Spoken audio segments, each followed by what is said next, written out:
আসসালামু আলাইকুম। কি অবস্থা সবার? সবাই কেমন আছেন? আজকের ভিডিওটি একটি শিক্ষণীয় ভিডিও।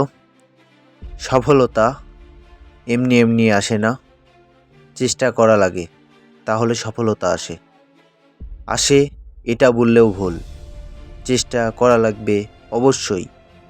দেখতে থাকুন এই ভিডিওটি। চেষ্টা করেছে বলেই আজ এই বিড়ালটার সফলতা। চেষ্টা না করলে সফলতা আসতো না। একটা চেষ্টার পিছনে একজনের অবদান থাকে, তিনি হচ্ছে মা।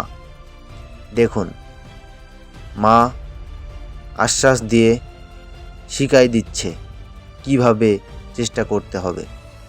তাহলে আপনি চেষ্টা করতেই থাকুন, একদিন না একদিন সফলতা পাবেন ইনশাল্লাহ। ভিডিওটি লাস্ট পর্যন্ত দেখবেন।